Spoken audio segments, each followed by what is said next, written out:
Quand j'ai commencé le yoga show, parce que nous, moi j'ai toujours, mon amour c'est toujours pour le yoga show, mais avant toute chose, c'était pour l'élève, tu sais. Ça existait, le yoga show, mais je trouvais qu'on était maltraités en tant qu'élève.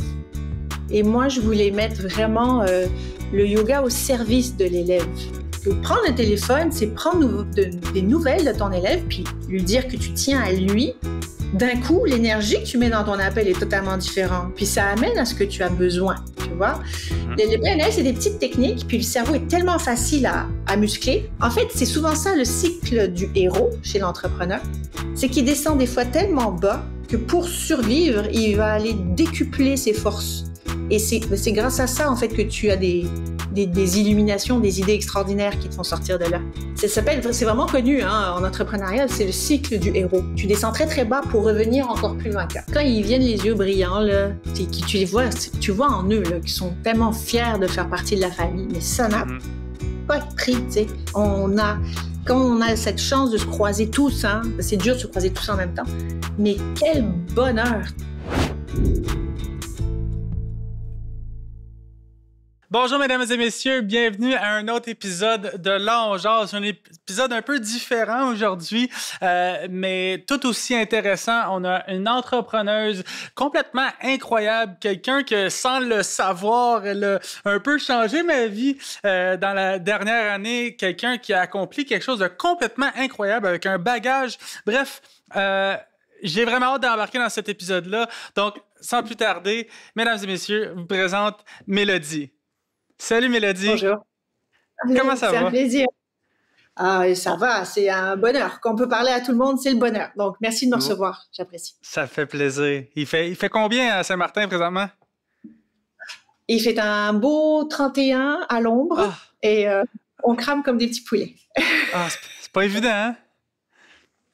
C'est dur, c'est dur. Je trouvais ça super intéressant de te parler. Moi, pour ceux qui ne savent pas, tu es la propriétaire fondatrice de Idolem Yoga, qui est Idolem, qui est ton nom à l'envers, c'est bien ça? Complètement exact. Incroyable. Juste là, c'est super intéressant, mais pour moi, le podcast ici, on vient parler des entrepreneurs, on vient parler de développement personnel, on vient donner des petites pépites d'or aux gens qui nous écoutent. Et puis, tu es une personne vraiment inspirante parce que là, tu es rendu à plusieurs studios de yoga ici au Québec. Combien pour être exact?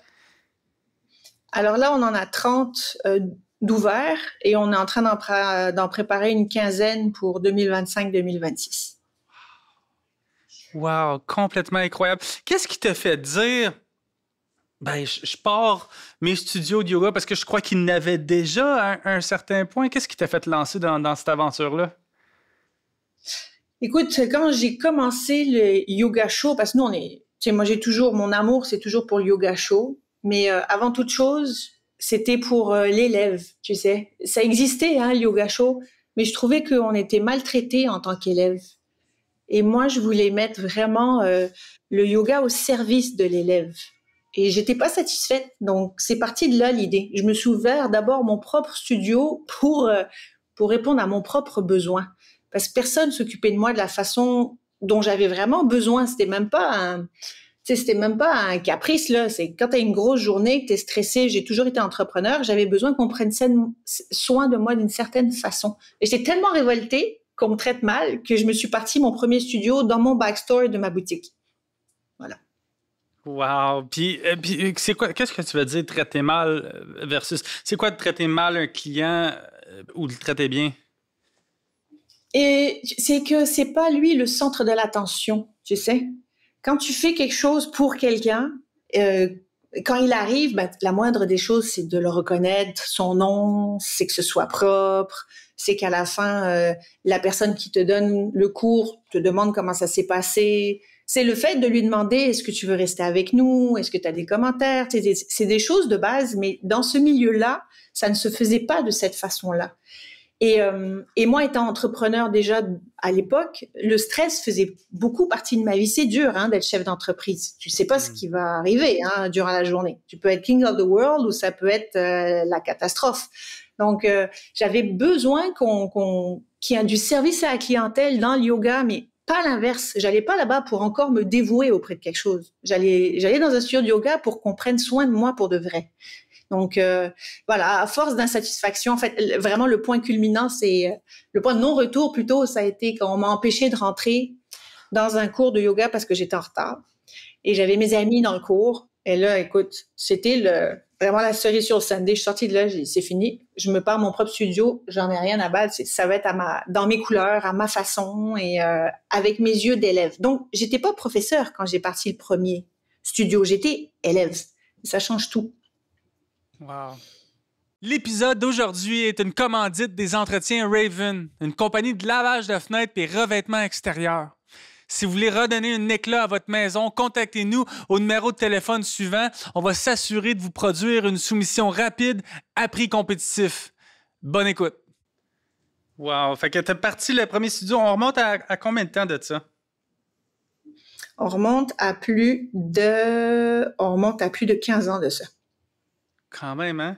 Et puis, tu disais que tu étais entrepreneur. C'est quoi tu faisais avant? C'est quoi ton background? Autre que d'être une athlète du volleyball, je crois. Mais portion entrepreneur, c'est quoi d'autre que tu faisais?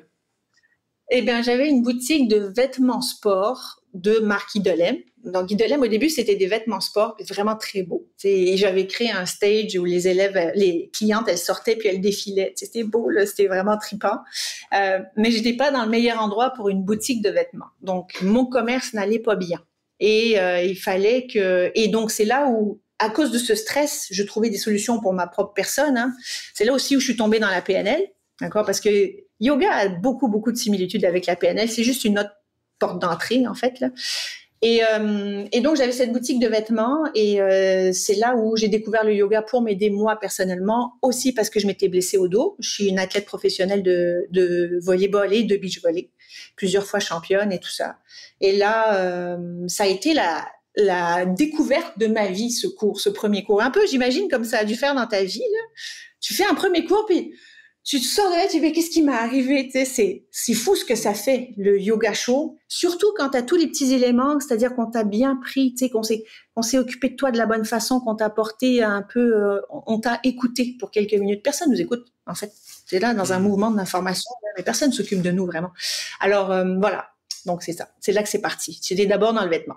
Et ça marchait tellement bien, le yoga. J'étais tellement sur mon X que j'étais sortie le vêtement de là, puis j'ai fait que du yoga. Et j'étais tellement fauchée que c'est moi-même qui tirais les joints, qui faisais le gyps, qui isolait les murs. Enfin, j'étais vraiment là, c'était dur de dur. Mais au moins, maintenant, je sais tout faire. Tout. Je sais tout. Donc, ouais. Wow! Mais là, bon, tu t'es dit, OK, fini avec ça, je pars mon propre studio. Tu savais rien un peu de ça? Par où tu commences? Par où quelqu'un commence? Puis je te pose la question parce que des gens qui nous écoutent, peut-être, qui veulent partir leur propre studio de peu importe. Par où tu commences? Qu'est-ce que tu fais? Tu dis que tu n'avais pas d'argent. Comment est-ce que tu as réussi à avoir de l'argent? Comment est-ce que tu as réussi à avoir des clients?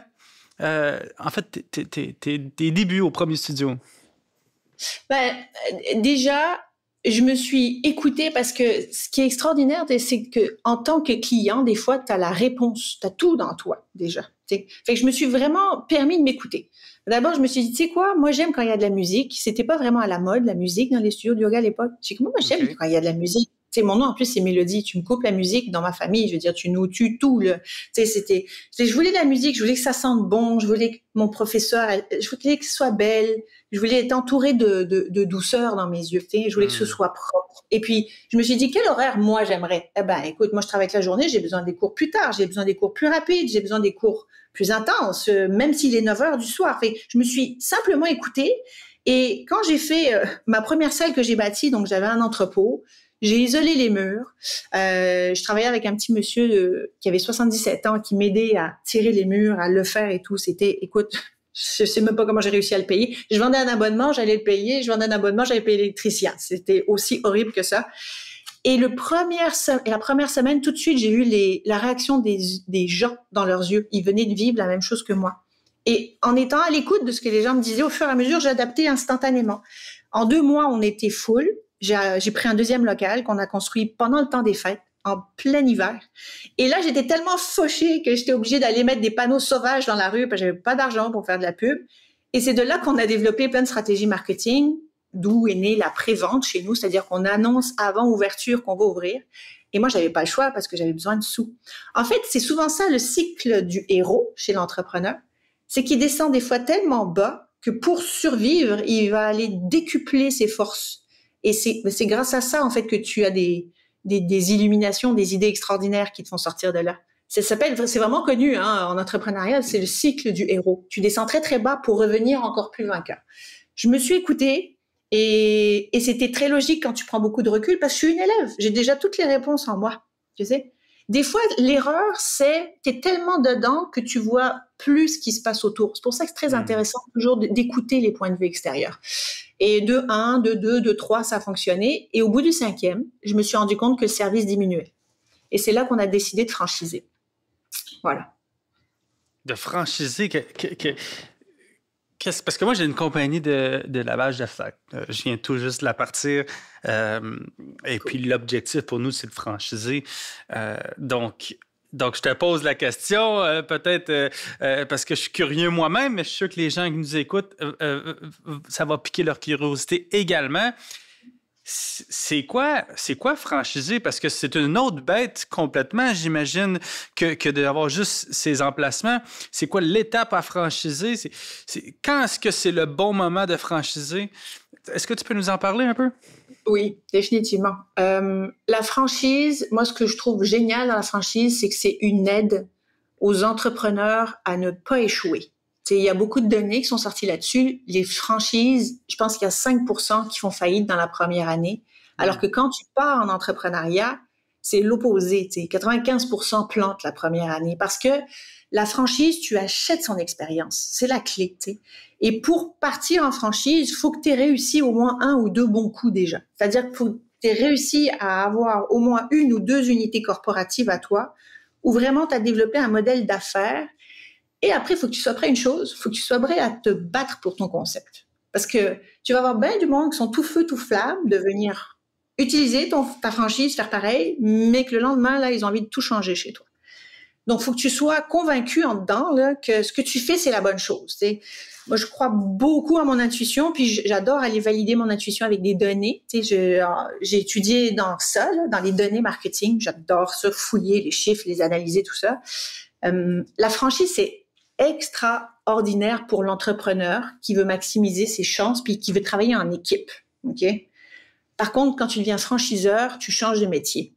Et c'est pour ça que là, on opérait des studios, on était en contact avec les clients, on adorait ça. Là. Quand on est devenu franchiseur, finalement, on s'occupait plutôt des franchisés qui s'occupent des clients. Fait qu'on avait rajouté une strate. T'sais.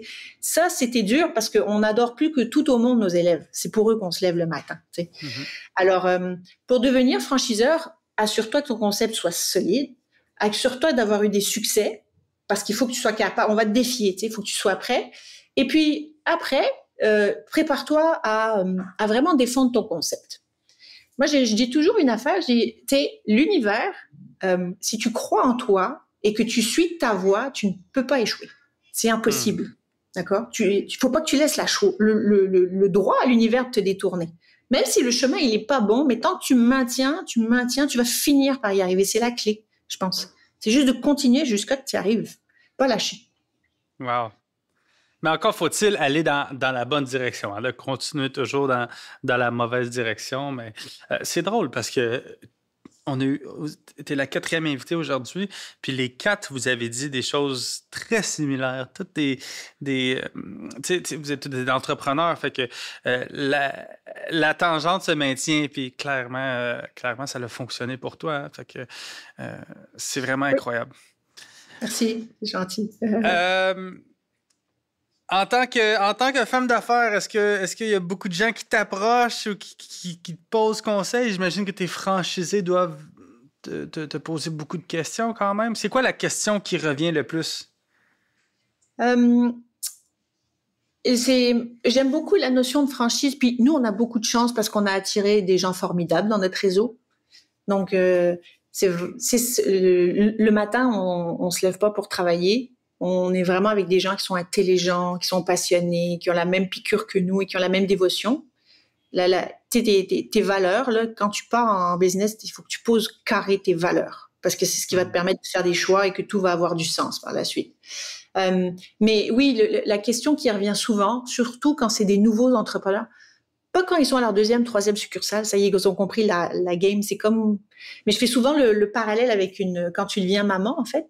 C'est à ton premier enfant, c'est souvent le chaos, la panique, tu n'arrives même pas à prendre ta douche, tu peux même pas... C'est exactement la même chose. La première business, quand tu la pars, c'est tout nouveau. Mais ce qui est très intéressant, c'est de voir que les autres, ils ont vécu par le même chemin puis qu'ils vont y arriver. Le fait que tu aies le soutien de quelqu'un qui vit la même réalité que toi ou qui est passé par là, je trouve que c'est le grand intérêt de travailler avec des gens qui ont de l'expérience. C'est pour ça que même si on n'opte pas pour une franchise, c'est travailler avec un coach d'entreprise, faire un plan d'affaires, vraiment avoir des spécialistes autour, ça ne peut pas te nuire, tu sais, ça peut pas te nuire, c'est toujours très bon. Donc voilà, c'est souvent la crainte qui revient là, de comment je vais faire pour y arriver. C'est une question de plan. C'est un plan qu'il faut suivre et qu'il faut que tu sois congruent avec ton plan et tu vas y arriver. Tu laisses pas d'autres choix. Peut-être que tu vas progresser moins vite que les autres, peut-être, mais tu vas y arriver à force de travailler. Wow. Wow, c'est vraiment très intéressant. Oui, et quand c'est rendu à leur 2e, 3e entreprise, ça va, mais les premières, c'est plus compliqué. C'est comme avoir un premier enfant, c'est ça. C'est le premier, c'est vraiment inquiétant. Au 2e, ça y est, tu sais ce qui se passe. Mais le fait, c'est ça qui est intéressant en franchise, c'est que tu en as plein qui ont vécu ça autour de toi. Donc, tu sais que comme eux, tu vas passer au travers et ça te permet de relativiser. Parce qu'aussi, il y a une question, c'est quand tu es chef d'entreprise, bon, tu te bats pour payer ton loyer, tes salaires, c'est dur. Il faut vraiment que tu make it happen, sinon, tu pourras pas faire tes comptes à la fin. C'est même pas de payer toi, c'est payer tes engagements, tu vois. Mais ce que je trouvais très intéressant, c'est que hormis ça, finalement, tu te rends compte que le temps avance quand même, tu sais. Même si tu dis, mon Dieu, comment je vais faire pour payer le loyer demain? Tu finis par te rendre à demain, puis tu finis par avoir les sous qui arrivent. Puis au pire, tu payes en 3 fois, puis tu comprends, tu galères, mais tu développes des stratégies que tu vas finir par forcer pour y arriver. Tu sais, je te parle dans le pire des cas, mais tout démarrage d'entreprise est périlleux. Tout le monde, que ce soit en franchise, que ce soit petite entreprise, grosse entreprise, même maintenant à 30 studios, on a des nouveaux défis qu'on n'en avait pas à 5. Tu sais, c'est légitime. Mais à force de croire en toi, de rester positif, puis de te doter d'outils pour pas sombrer dans la dépression, tu finis par y arriver. C'est pour ça que la PNL est importante. On en parlait un peu plus tôt de PNL. Là. PNL, tu peux en parler pour les gens qui nous écoutent? Ouais, la PNL, c'est la programmation neurolinguistique. Et en fait, c'est de dire que ton cerveau a des mécanismes. Souvent, tu sais, il y a beaucoup de personnes ont dit « Oh my God, il se sabote. » Dès qu'il a une opportunité, il se sabote. C'est en fait parce que le cerveau évite la douleur. Okay? Il est là pour que tu survives, puis il évite la douleur. Fait que si, par exemple, le fait de prendre le téléphone, tu trouves ça désagréable parce qu'il faut que tu appelles un client, puis tu vas faire un cold call, c'est comme ça, il faut que tu appelles, il faut que tu vendes, il va dire « Ah non, j'aime pas ça », puis il va procrastiner, il va te trouver d'autres excuses. C'est ton cerveau qui fait ça. Alors que si tu reprogrammes de la bonne façon, que prendre le téléphone, c'est prendre des nouvelles de ton élève, puis lui dire que tu tiens à lui. D'un coup, l'énergie que tu mets dans ton appel est totalement différente. Puis ça amène à ce que tu as besoin, tu vois. Les PNL, c'est des petites techniques, puis le cerveau est tellement facile à muscler. C'est tellement facile à muscler cet organe, je veux dire, c'est extraordinaire. Là. Que le but, en tant que chef d'entreprise, c'est d'avoir des automatismes qui fait que tu accélères vers ton objectif. Donc, par exemple, le fait de voir où est-ce que tu bloques pour des choses qui sont essentielles pour ton entreprise, de voir le discours des fois que tu as avec ton équipe, est-ce que ça va chercher le meilleur domaine, la pensée positive que tu as, est-ce que tu participes, ta vision, est-ce que le fait de faire du sport te permet d'être plus sain pour toi, pour ton équipe, est-ce que c'est plein de petits détails, la PNL, qui fait que ça te permet de ne pas te saboter et de t'emmener dans le bon chemin. Et à quelque part, le yoga, ça fait ça. Le yoga, c'est de par la respiration, chimiquement, ça vient vraiment stabiliser tes hormones, ça vient vraiment envoyer le message à ton système neuronal que tout va bien. Et c'est pour ça que quand tu sors d'un cours, tu fais comme, oh my God, je suis sur un nuage, tu sais. Mm-hmm. Mais en fait, t'as simplement respiré, on respire plus, hein. Et t'as envoyé message à tes systèmes sympathiques et parasympathiques que tout va bien. Fait que tes hormones se libèrent de la bonne façon et c'est comme ça que là, t'arrives à être dans ton meilleur état possible. Ça change tout. Ça change tout. Carrément. Carrément. Toi, si tu vas à quelle succursale, tu m'avais dit? À Saint-Jean-sur-Richelieu. Ah oui, avec notre belle Caro. Oui, avec la superbe Caro. Non, pour moi, le yoga, ça l'a révolutionné ma vie. Ça a l'air un peu extravagant de dire ça, mais carrément, j'ai toujours été quelqu'un qui courait des très longues distances, qui levait des poids pesants. J'ai toujours été dans la masse musculaire de bien paraître physiquement, mais on oublie la flexibilité, on oublie la respiration, on oublie de se reprendre dans nos pensées. Puis Dieu sait qu'en entrepreneuriat, on peut avoir des journées stressantes. Que pour moi, le yoga, étant donné que musculairement, je me suis fait beaucoup mal avec les années à lever pesant, puis m'entraîner avec de l'ego, que le yoga, je le crois, je suis un de vos meilleurs porte-parole, parce que j'en parle à tout le monde que je croise, que je veux dire, mais si vous faites pas de yoga, vous devez le faire. C'est pas une question de « Ah, ben j'ai du temps, ou j'ai de la... » Non, vous devez, c'est bon sur tous les aspects. Fait que j'adore ça. Des bons professeurs aussi à Saint-Jean. J'ai fait quelques classes. J'en ai fait à Laval aussi. J'en ai fait un à Brossard. Fait que c'est intéressant aussi le modèle d'affaires que vous avez développé parce que on peut se promener de studio en studio. C'est complètement incroyable. Oui, on est un des rares à faire ça. Écoute, j'ai pris tout ce que j'avais besoin en tant que client, puis je l'ai mis dans un blender. T'as dit, là, ça a été ça. Et moi, je voulais pouvoir aller où je veux, quand je veux, avoir plein de cours. Je voulais avoir des cours solaires, des cours où je me dépense. Je travaille des postures qui me font travailler les abdominaux. Où je sais que je peux faire à la limite du fitness, mais tout en restant dans un aspect d'introversion. Nous, on appelle ça des cours solaires. Puis parallèlement à ça, je voulais des cours lunaires. Je voulais des cours où on peut faire du breathwork, où on peut respirer, où on peut s'étirer, parce que j'ai besoin d'être plus calme, où j'étais fatiguée. Fait qu'on a... Je t'ai pris toute seule, je t'ai mis tout ça ensemble. Et puis ça donne ça. Mais tu as raison. En fait, c'est parce que, oui, on ne prend de moins en moins, une petite heure juste pour dire qu'on fait le point. On fait un petit point. Et des fois, rien que le fait de ne penser à rien, c'est déjà un sacré bon point. Tu sais? 100%. Fait que c'est primordial, une petite heure. Et chimiquement, c'est prouvé, c'est magnifique. Tout comme la méditation, hein. Ça augmente la matière grise et tout, mais c'est ça, je sais pas si tu as vu ça, mais c'est dur de dire à quelqu'un, écoute, tu as besoin de respirer. Et la personne, elle dit, ben voyons, je respire tout le temps. C'est comme, mon chum, je te promets, tu respires pas. C'est pas des blagues. T'sais. Moi, ce que je dis à mes amis, venez en studio, parce que souvent, les gars, je parle des gars, mais les gars sont fiers, hein? Ben non, je n'irai pas. Mais viens, fais juste venir une classe, là, tu sais. Fait que bref. Je trouve ça vraiment super. Dis-moi donc, si on revient au point de vue entrepreneurial de la chose, toi, aujourd'hui, tu t'es entouré d'une équipe, j'imagine. C'est quoi tes tâches au quotidien pour Idolem? Et puis, est-ce que ton mari est avec toi dans l'entreprise? Est-ce que... Voilà, qui t'aide avec tout ça? Alors, j'ai... Déjà, incapable de travailler avec mon mari. J'ai beau l'aimer de tous les petits centimètres de mon âme. Impossible. Okay? Et mon mari aussi est agent immobilier, d'ailleurs. Ah ouais. Incapable. Mais je l'aime, mais chacun son truc.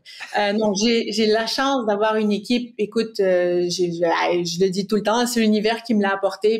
Puis quelque part, je méritais une équipe comme ça. Mais écoute, c'est des gens extraordinaires de tous les milieux, de toutes les sortes. Et aussi très international. On travaille vraiment d'abord aux quatre coins du Québec parce qu'on est tous remotely. Tu sais, on veut pas polluer, on veut pas avoir forcé à tout le monde se regrouper dans des bureaux. Tu sais, la plupart on est maman ou père ou mère de famille. Fait que on a instauré ça depuis très très longtemps, avant même Covid, cette espèce de flexibilité. Tu sais, je voulais que ce soit le fun de travailler. Tu sais.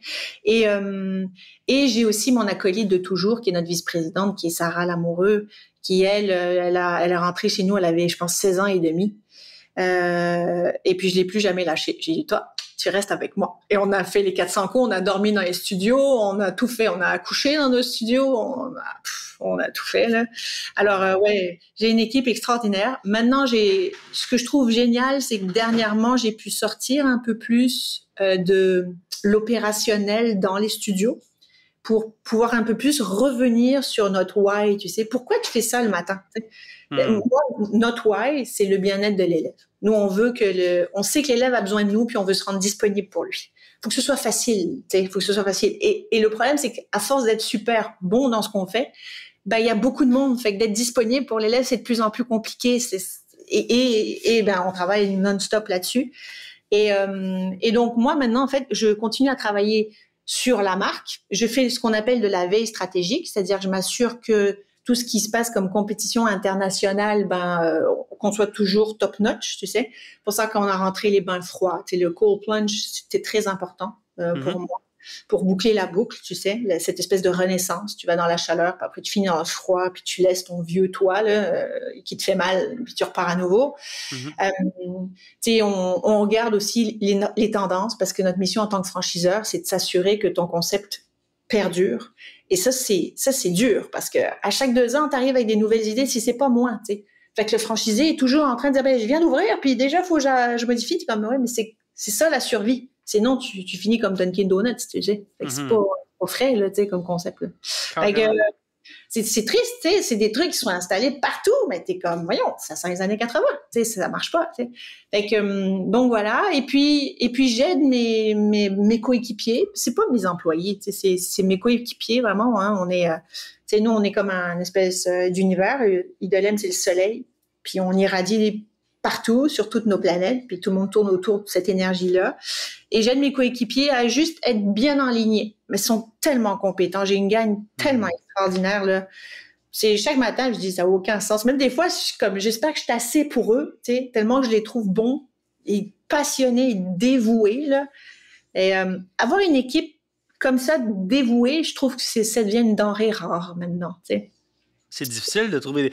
on parle d'équipe, mais à la base, c'est un peu des employés. Là. Tu sais, c'est difficile de trouver des employés ou des gens de l'équipe fiables à cette heure. Là. Tu sais, c'est vraiment très difficile. Oui. C'est pour ça qu'on a franchisé. Pardon? C'est pour ça qu'on a franchisé. Mm-hmm. Fait que pour quelqu'un qui veut franchiser, là, je suis curieux, si moi, demain matin, je voudrais franchiser, c'est quoi les étapes? Comment est-ce que ça se passe? Combien d'argent est-ce que je vais avoir besoin initialement? Parce que je pense que, pour ma part, du moins, je pense qu'on devrait enlever le tabou sur l'argent. Hein? Je pense que c'est correct d'en parler. Ça fait partie de la vie au quotidien, de toute façon. Donc, au global, si moi, je veux partir une franchise Idolem, comment est-ce qu'on fait? Comment est-ce que je procède? Alors, nous, on ouvre ce qu'on appelle des candidatures et qu'on veut s'assurer que notre mariage, notre alliance, qui dure 15 ans, un contrat, nous, c'est 15 ans, on veut s'assurer qu'on a le bon fit. Tu sais, on veut pas forcer les choses. C'est que souvent, on veut des gens qui veulent défendre leur place parce que le nombre de territoires est limité. Hein. Fait que la carte est gigantesque au Québec. Fait que il y a un nombre que je peux vendre, puis ça s'arrête là. Et donc, tu déposes ta candidature. Et dans ta candidature, on a comme des étapes. Dans la première étape, on a ce qu'on appelle une réserve de territoire. C'est-à-dire qu'on va travailler sur un territoire ensemble, puis on va s'assurer que, 1, il y a un bon fit, que 2, on trouve le bon local, que c'est dans les bonnes dépenses. Puis ça, c'est le temps de lire le contrat de mariage, tu sais. Et à la fin de ça, si on a le bon local, qu'on passe au financement et que le contrat nous convient, on achète la franchise. Une franchise, en 2025, ça coûte 60 000 $ pour 15 ans. Fait que quand tu fais ton rapport, un droit de franchise, en fait, il faut bien le cerner, hein. T'achètes un droit d'utilisation d'une marque dans une géographie définie. C'est ça, la franchise. OK? C'est que tu veux adhérer à une famille qui te dit, oui, tu as le droit d'opérer un concept dans ce carré de sable-là. Et quand tu divises ça par 15 ans, ça revient, je pense, 350 $ par mois. C'est une vraie joke. C'est blague. C'est pour tout le travail qu'il y a en arrière, puis pour tout le travail qui est fait constamment. Et parallèlement à ça, tu as ce qu'on appelle des royautés. Les royautés, c'est quoi? Ce sont donc des pourcentages de tes ventes qui sont donc versés à l'équipe qui va travailler avec toi. Et puis après, il y a plein de différentes franchises. Nous, en tant que franchise, notre mission, c'était d'enlever toutes les tâches qu'on pouvait à notre franchisé pour que ce dernier puisse se concentrer dans son studio, mais que nous, on puisse travailler sur ce qui est au-dessus du studio. le site web, les campagnes marketing, les évaluations des ventes, la veille marketing extérieure, la formation des employés, la formation des profs, l'attraction des profs. C'est énormément de travail qu'un propriétaire peut pas tout faire. C'est pas vrai. C'est pour ça que je me suis rendu compte qu'on avait besoin d'être une équipe. Quand tu veux vraiment être A1, là, tu sais, quand tu veux vraiment être de gros volume, tu vois. Donc, la maison mère, elle sert à ça. Elle sert à faire tout ce qui est trop compliqué puis qui est global pour laisser le franchisé à s'occuper laisser le temps au franchisé de s'occuper de son studio, puis même là, il va être très occupé. C'est pas compliqué gérer une franchise, c'est juste beaucoup de détails. Quand tu es méticuleux comme nous, puis au Québec, le monde, ils aiment le détail, ils aiment le service. Tu peux pas, en Ontario, c'est pas la même chose. Je le dis tout de suite, là, on commence à percer l'Ontario. C'est pas du tout la même chose. Ils acceptent d'être maltraités là-bas. Donc, on a bien hâte de voir ce que ça va donner. Notre amour à l'européenne, là. On va voir ce que ça va donner. Ouais. Donc, voilà. Donc, les étapes, c'est ça. Et après, écoute, le point, c'est de respecter ta parole. C'est important. C'est une valeur en entrepreneuriat qu'on oublie, là. Respecte ta parole. Tu as fait une promesse à l'élève que tu vas être là le matin, que ça va être propre, puis que tu vas être à l'heure. Il faut le faire. Il faut que ce soit demain. Voilà, donc la franchise de l'EM, c'est comme ça que ça marche, c'est assez simple. Donc, là, il y a combien de franchises maximales au Québec que vous pouvez avoir? C'est difficile à dire, j'imagine. On a compté vraiment, dans la province du Québec, on a une possibilité de 50. Donc, tu vois, on est à 30, il y en a déjà 15 de réservés, il ne reste plus beaucoup. Wow. Et dans des milieux qui sont déjà développés, ça ne veut pas dire que dans 4-5 ans, tu n'as pas de nouvelles régions qui ouvrent, mais nous, on veut ouvrir que dans les milieux qui sont prêts, tu sais, pour que ce soit le fun. Ça sert à rien d'être mort de faim pendant 3 ans, là. Donc, c'est ça. Et après, donc voilà, là, on se tourne vers l'Ontario. On a beaucoup de demandes à Vancouver. On a de la demande en Floride de folie. C'est juste qu'on n'a pas le temps de le traiter. C'est à notre contrat. C'est beaucoup d'investissement de notre part d'aller en Floride. C'est beaucoup d'argent qu'il faut qu'on mette sur la table. T'sais. Comment ça? La loi change là-bas. Fait qu'il faut que tu refasses ton contrat. Un contrat de franchise, c'est minimum 15 000 $. Fait que il faut déjà que tu refasses un contrat. Il faut que tu te retrouves toute ton équipe de marketing. Il faut que tu te retrouves toute ton équipe de formation. Puis là, tu n'en as pas encore ouvert une, là. Fait que faut que tu te dises que tu te laisses au moins 2-3 années de buffer d'employés qui vont soutenir un studio. Puis il faut qu'il marche. Puis il faut que tu t'adaptes quand même au style américain un petit peu, même si celui de la Floride est quand même proche, là. Il reste que, tu sais, c'est beaucoup d'investissement sans être sûr, tu sais. Fait que, mettons qu'il faut que tu me planifies d'avant 300-400 000 $ d'investissement puis que tu n'en as vendu qu'une, tu réfléchis à 2 fois, là, tu vois. C'est vraiment, est-ce que tu mets pas tout ton réseau, tu as pris toutes tes économies puis tu vas, tu sais, ta maison mère, tu vas déstabiliser pour ouvrir un nouveau marché, tu sais. J'ai beaucoup de demandes en Europe, on les refuse parce qu'on n'est pas prêt. Donc, c'est ça. Et éventuellement, c'est quoi l'objectif dans 10 ans? On se retrouve où? Combien d'emplacements? Écoute, dans 5 ans, on veut être à 175 unités au Canada. C'est très précis. C'est très précis parce qu'on a payé une grosse firme, ça nous a coûté cher, qui nous a calculé notre potentiel. Fait qu'on a un potentiel de catégorie A, c'est les gros studios, de 175 au Canada. Mon rêve, ce serait vraiment d'être aux États-Unis et en Europe. Mais j'ai un coach, moi, d'entreprise pour moi, pour être sûr que je me trompe pas, là, qui me calme le pompon, qui me dit « Mélo, calme-toi. Mélo, tu peux pas y aller tout de suite. » Fait que je me retiens, mais ouais, j'adorais être en Europe, vraiment, là. Des beaux marchés. Mais il y a quand même une partie de toi qui dit « Go, je veux y aller. » Ça doit être difficile de te retenir, mais tu sais, je suis pas en train d'atteindre mon plein potentiel, même si quand même tu es en train de réaliser quelque chose de complètement incroyable. Comment tu gères ça? Écoute, ça a été ma grande force. Je suis un athlète très performant, mais très coachable. J'écoute. Je fais la sourde oreille jusqu'à une certaine limite. T'sais. Je vais écouter mes convictions, mais quand vraiment il y a quelqu'un de confiance qui vient me voir, qui me dit « Écoute », parce que tu as les conseillers, mais tu as les déconseillers. Tu sais, ce monde-là qui veulent te déconseiller de tout, là, parce qu'en fait, ils te projettent leur peur, d'accord? Ça, on en a beaucoup dans notre vie, okay? Surtout quand on démarre en entrepreneuriat. Ah, tu devrais pas. Mais c'est de l'amour qui te communique. Hein? Ils ont juste peur pour toi, OK? Mais bon, à un moment donné, il faut bien faire quelque chose de sa vie. Fait que, fonce. Mais je sais quand même être raisonnable, pas être trop folle. Donc, c'est de l'amour ou parce qu'ils peuvent pas réussir eux-mêmes, donc ils disent forcément quelqu'un d'autre pourrait pas. Bref, il doit y avoir plusieurs façons de faire ça. On arrive à un segment, Mélodie, où ça s'appelle la question flash. Donc, on a 1 minute. Je te pose le plus de questions possible. Et t'es compétitive, une fille de sport. Donc, il faut que tu essaies de battre les autres invités d'aujourd'hui. Personne n'a réussi à finir encore. OK, j'espère. Et puis, c'est quoi le sujet? Ben, allons-y. C'est bon. Allons-y. Surtout. Okay. T'es prêt? Oui. OK, on passe ça, Isa. Dans 3, 2, 1, c'est parti. Meilleur conseil qu'on t'a jamais donné? M'écoutez, vas-y. Une rencontre qui a ton endroit préféré pour méditer? La mer. Une musique qui t'élève? Bossa Nova. Si tu pouvais enseigner un cours de yoga à quelqu'un de célèbre, qui est-ce que ce serait? Céline. Céline, wow! Une discipline que tu veux encore apprendre? Le tennis. Ton souvenir le plus marquant en tant que fondatrice? Justement, quand Caro de Saint-Jean m'a appelée pour me remercier après son ouverture, tellement été heureuse. Wow! Oui. Une chose que les gens ignorent sur le Yoga Show. 10 secondes. Que c'est fait pour les hommes, les gens qui ne sont pas en forme et surtout les gens qui ne sont pas flexibles. Un rêve que tu gardes encore pour toi?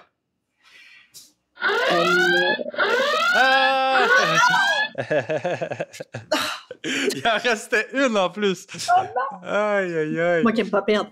Non, mais en fait, je pense que c'est le meilleur score de la journée. T'es le meilleur score de la journée. Ah bon. Super.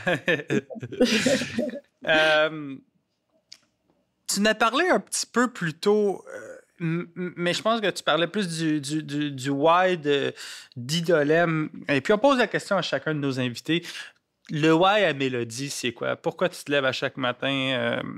Tu sais, je veux dire, probablement que tu pourrais arrêter demain matin, puis financièrement que ça va bien, puis tu sais, je veux dire, pourquoi tu continues aujourd'hui, puis pourquoi tu veux aller à un autre niveau encore? Ah, alors là, tu touches à un sujet qui est un peu intense, tu sais. Mon why, réellement, je l'avais perdu il y a 2 ans avec le décès de mon papa. Mon papa, c'était on est une famille d'entrepreneurs. Hein. Et merci. Et en fait, je sais qu'à chaque signature de franchise, c'était mon père que j'appelais, tu sais.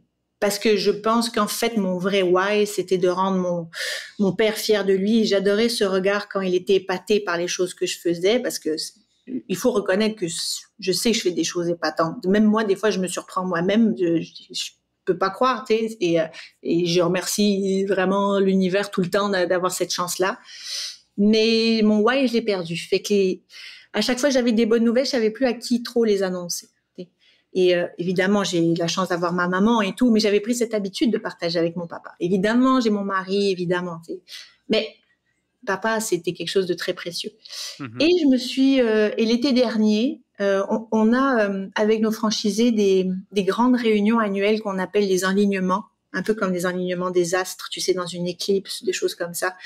On passe 3 jours ensemble, on pleure, on rit, on parle marketing, on fait finance, on fait de cérémonies de cacao, enfin...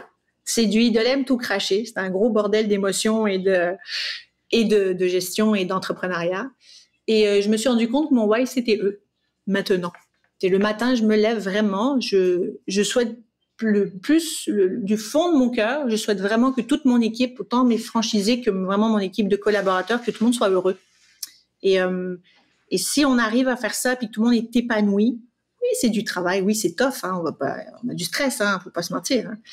Mais si vraiment il se réalise, franchement, ça vient remplir mon cœur. C'est définitif. Je sais pas, il y a déjà une personne célèbre qui avait dit ça, mais on dirait que tu es rendu à un point où que toi, personnellement, tu as atteint un certain succès, puis là, on dirait que tu veux donner ce succès-là aux gens autour de toi. Fait que c'est très honorable, puis c'est super. Oui, c'est fun de les voir. Écoute, quand ils viennent les yeux brillants, là, tu les vois, tu vois en eux là, qu'ils sont tellement fiers de faire partie de la famille. Mais ça n'a pas être pris, tu sais. Quand on a cette chance de se croiser tous, hein, c'est dur de se croiser tous en même temps, mais quel bonheur, tu sais. Je veux dire, il y a des moments où on se regarde comme, je peux pas croire à quel point on est heureux d'être ensemble, parce qu'on vit tous quelque chose de très spécial, je sais. Et chacun comprend l'autre, tu sais. C'est un vrai bonheur. Enfin, vraiment, j'ai une chance inouïe. Je le dis souvent, là. J'ai de la chance. Voilà. Incroyable. T'as créé ta propre chance aussi, en quelque sorte, mais wow, c'est super inspirant. On arrive à un autre segment. Il reste peut-être encore 10 minutes à l'émission. Cool. C'est la question corsée. Parce qu'habituellement, en studio, on a un sommelier, puis on fait des dégustations de vin avant chaque épisode. Ça sera pour une prochaine fois. Quand tu vas être rendu à 100 studios, on va se déplacer à Saint-Martin. Tiens. Allez, c'est bien. L'équipe, on va à Saint-Martin? Fait que tout le monde est oui, on y va. Fait que ça serait super. Donc, je pise une question corsée. Je connais pas les questions, Mélodie. Donc, c'est une surprise pour les deux. On y va. Ça marche. Quel est ton plus grand rêve pour l'avenir de ton entreprise? On a parlé un peu, mais quel est le plus grand rêve pour l'avenir de ton entreprise? Ben alors là, mon plus grand rêve, c'est qu'on soit international et que mon élève puisse se balader dans le monde avec un abonnement. Ah! Wow! Ça, ce serait complètement fou. Ouais. Totalement fou. Ça va être on y va avec un autre? Oui, vas-y.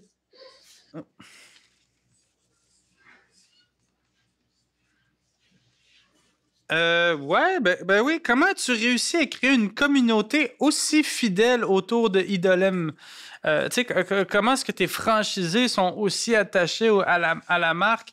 Comment est-ce que les étudiants sont aussi attachés à la marque? Comment tu as réussi ça? C'est très simple. Nos actions sont faites avec le cœur, sont pas faites avec le porte-monnaie, sont pas faites avec l'avarice, l'économie, sont faites avec le cœur.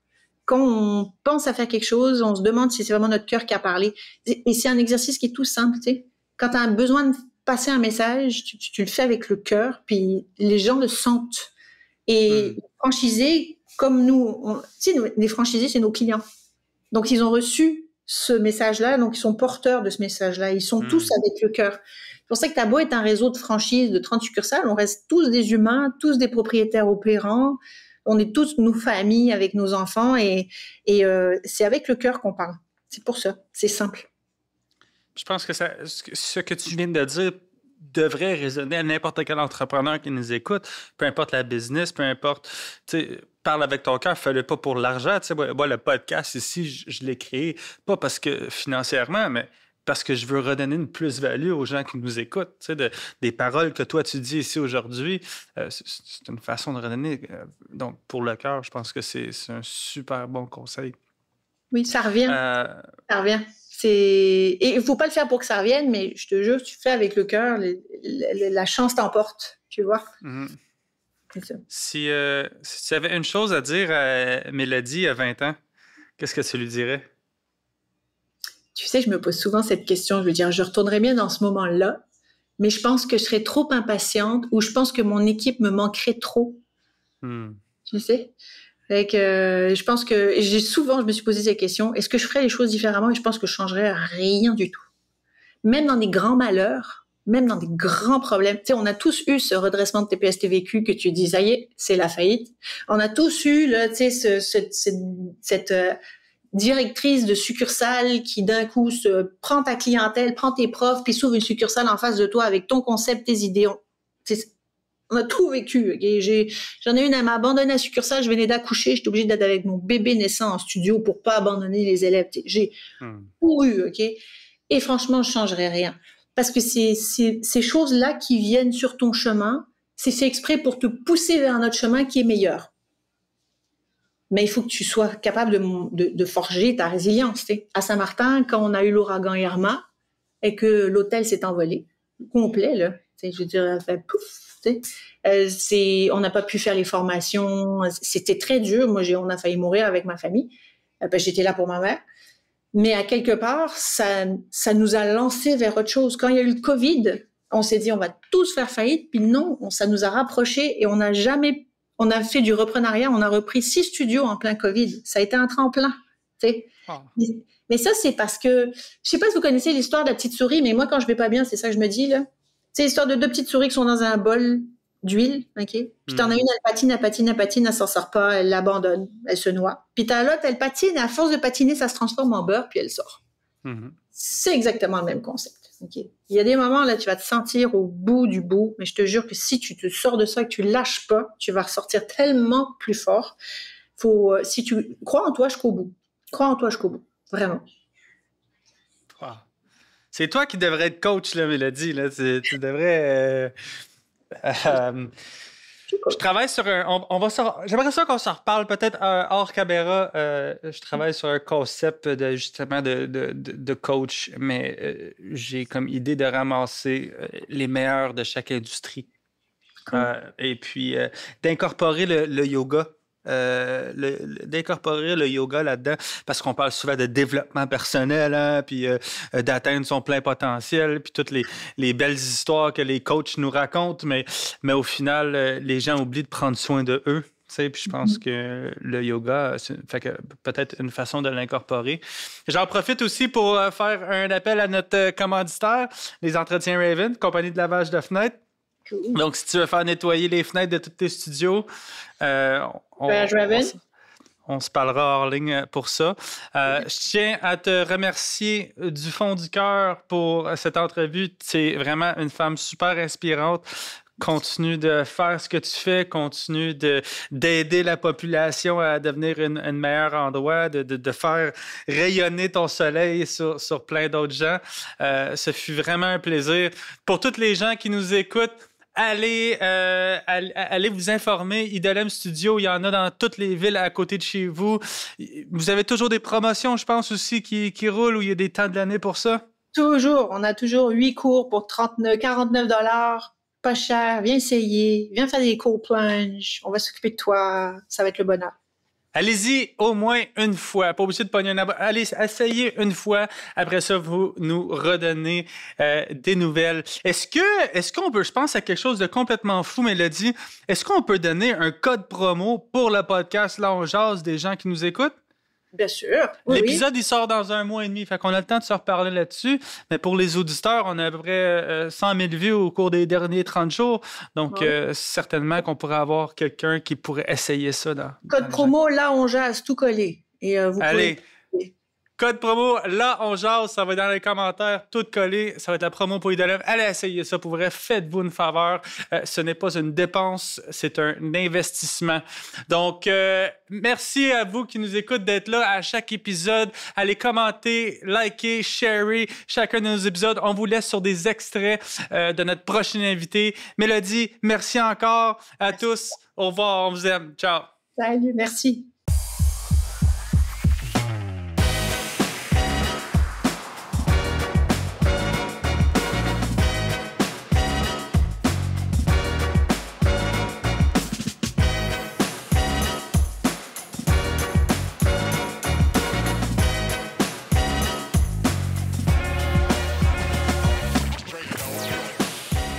Le plus gros défi, c'est de continuer. On a fait une restructuration l'an dernier. Donc, j'ai fusionné avec une compagnie qui est beaucoup plus grosse que moi. OK. Wow. Qui fait en sorte qu'il m'emmène des moyens que je n'avais pas. Donc, des représentants sur la route. Mais tout ça demande une nouvelle façon de faire. Il faut s'adapter. Puis ensuite, travailler en équipe, établir une philosophie d'entreprise que tu ne veux pas perdre. Tout ça en l'harmonisant avec ton nouveau partenariat. Fait que moi, je trouve ça le fun parce que tu grandis. Là. C'est à peu près dans tout. Là. Tu sais, que ce soit ta relation avec ta conjointe. Et si tu l'entretiens pas et tu travailles pas dessus, à m'emmener, la flamme s'éteint. Mais c'est pareil dans le sport, c'est pareil au travail. Il faut que tu trouves des challenges, il faut que tu trouves des façons de continuer à t'améliorer, à te motiver, à te réinventer. Puis c'est ce qu'ils ont réussi à faire. Et ça part de quoi? Ça part de la passion. La chose que tu n'as pas le droit de gaspiller dans ta vie, c'est le temps, parce que le temps ne revient pas. Fait que quand tu dis « Ah, OK, je vais prendre mon temps », tu sais même pas si tu vas être là demain. Tu sais même pas si je vais être là ce soir. Donc, si t'as de quoi à faire, fais-le tout de suite. Puis si tu as quelque chose qu'il faut que tu fasses pour arriver à où ce que tu veux être, il faut aller tout de suite parce que tu ne sais pas si tu vas pouvoir être là. Puis un jour, tu te ramasses à un certain âge, tu regardes en arrière puis tu te dis « Wow, j'aurais donc dû. »